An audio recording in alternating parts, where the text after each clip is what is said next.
Welcome to the Survivor to Thriver show with your happiness expert, Samia Bano. Are you a survivor of abuse or other trauma? Are you tired of feeling stuck, silent, and stressed all the time? This is the podcast people from all over the world join in to learn exactly how to stop suffering and start living with more inner peace and joy. Are you ready to eliminate suffering from your life and transform from a survivor to thriver? Then congratulations, you are in the right place. Let's get started.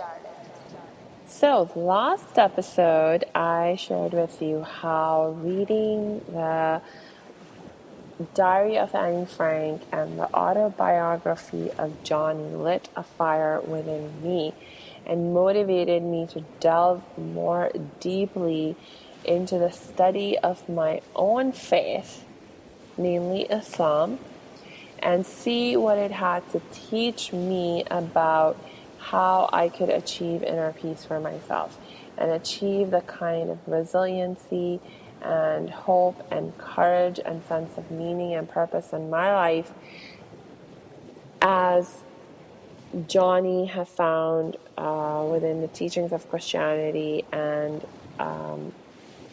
Annie had found within the teachings of Judaism. And in case you're wondering, if I felt any sense of conflict or if I had thoughts of converting to Judaism or Christianity, no, I didn't. I was not at all bothered by the difference in the labels of Annie is a Jew and Johnny is a Christian and I'm a Muslim. And I'll tell you, I didn't get caught up in those labels, and I wasn't disturbed by those labels because, to be honest with you, my only real concern in life was achieving inner peace. And I didn't care where I learned what I needed to learn to achieve inner peace. I just didn't care where that information came from, what the labels were that people were using to identify themselves, and so forth. And I will say that I must give credit to being an Indian and being a part of the family that I am, because otherwise I may very well have gotten stuck and hung up on these labels and created unnecessary complications and hurdles in my quest for inner peace.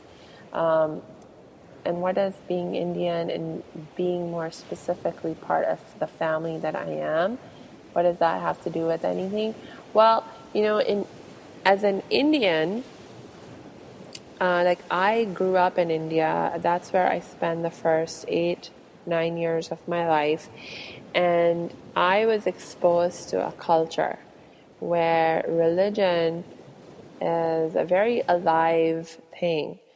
Not only at the level of individual choices and individual lives, but also in the context of our public life, our community life.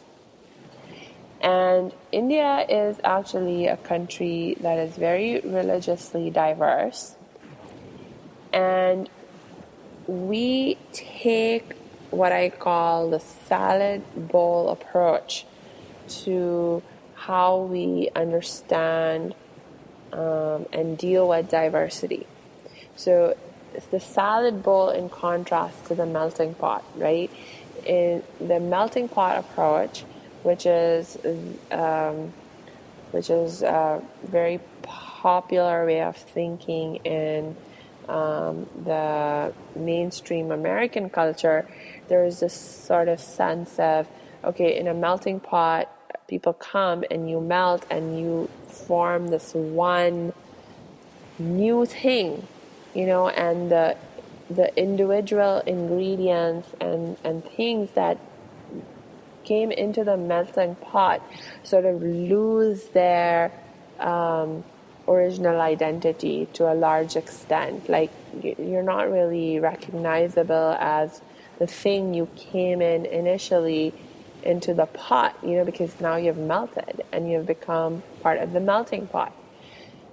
This as in contrast to the salad bowl, right? In a salad bowl, you throw in all kinds of different ingredients and you have a salad, right? And the salad it creates a new thing, like the individual ingredients, right, take on once they get into the salad, there's something new that emerges. The salad bowl creates something new. But at the same time, the ingredients within the salad also are able to maintain their own identities and their and the integrity of their being, right? Like a tomato in the salad remains a tomato, and you can recognize, oh, this is a bit of tomato, and a bit of lettuce remains a bit of lettuce, and it's recognizably different from the tomato, and the tomato is a tomato, and the lettuce is the lettuce. And yet, within the salad bowl, the tomato and the lettuce are coexisting in harmony, and they taste delicious together, right? So in the same way, in Indian culture at its best, religious diversity, this is how we experience religious diversity.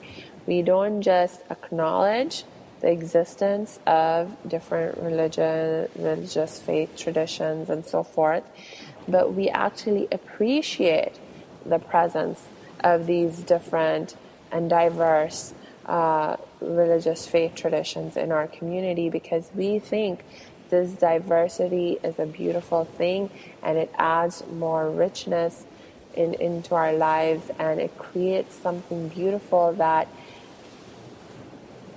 one ingredient alone, one faith tradition alone cannot create. So we very much appreciate the interaction and the learning from each other. I remember when I used to live in India, it was like very, very normal and common for me. For like in India, Muslims are a minority, right? We are about 15% of the population, right? So Islam and Muslims are a minority community in India. The vast majority, the largest majority of Indians are Hindus. So and there are a lot of Hindu festivals that happen throughout the year. And it was a very common experience for me when there was a Hindu festival, to be invited by my Hindu friends to come and participate in their ceremonies, to participate in their celebrations. And I did.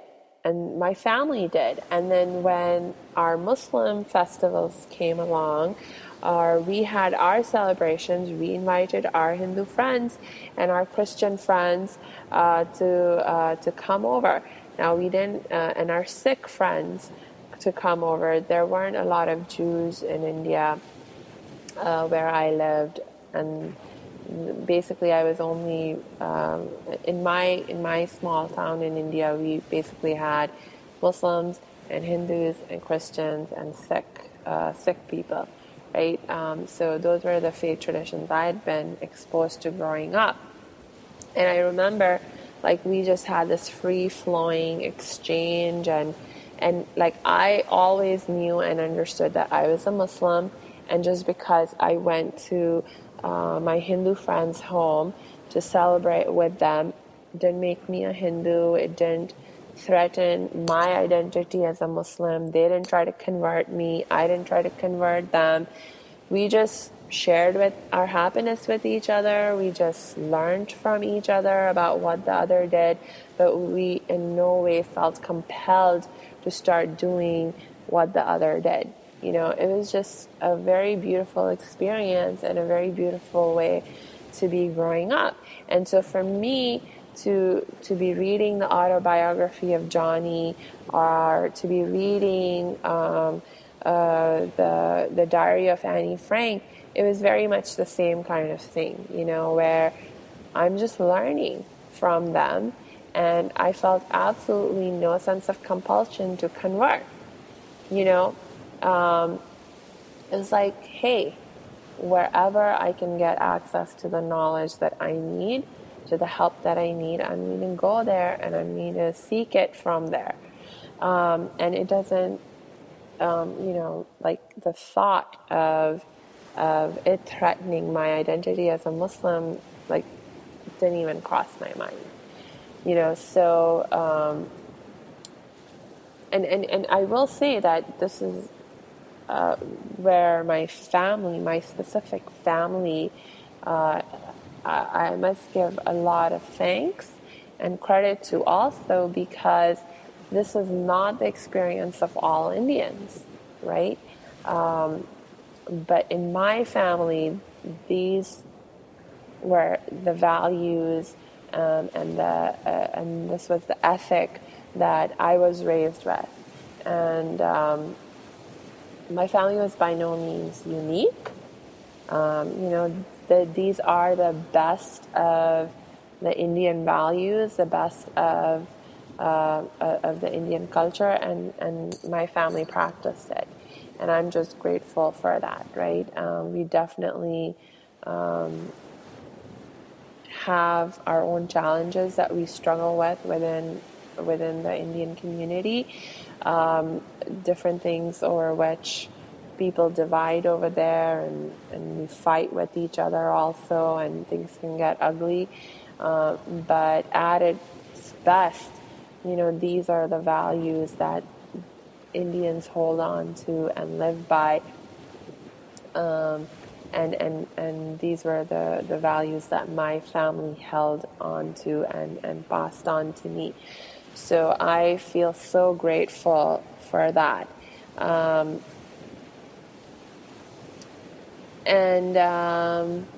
You know, and that was the other thing, that, right, even as I made the decision to delve more deeply into the study of my own faith, I was also open to studying and learning from other faith traditions. So yes, I have actually read the Bible. I've studied Christian writers, Jewish writers, and their texts. I've also actually studied Buddhism and Hinduism. And so you'll see that my perspective is definitely multicultural, like, you will hear me say things that you may identify as, oh, this is a very Buddhist perspective, or this is, you know, like a very prominent saying within the Hindu tradition, or, you know, things like that. And like, for me, that's like sometimes I even forget where I learned from, what I learned from where. But for me, it doesn't really, that's not really the most important thing. The most important thing is the learning in itself, and you know, like, basically the challenge, you know, is to make sure that you're being consistent. That, you know, if you are going to pick things from here and there, then you want to make sure that you're building a holistic worldview that's consistent within itself. you don't want to pick up things in a hodgepodge way and introduce inconsistencies in your worldview and in your way of thinking. But well, that's a whole other challenge and a whole other issue to talk about. Well, so my gosh, look, we're already 15 minutes in for today, so I'm going to go ahead and wrap up, and we'll pick up right from here next episode. In the meanwhile, remember, I love your feedback. I love to hear from you. So do go to my website at www.academyofthriving.com and connect with me. Until next time, actually until tomorrow, I wish you lots and lots of peace and joy.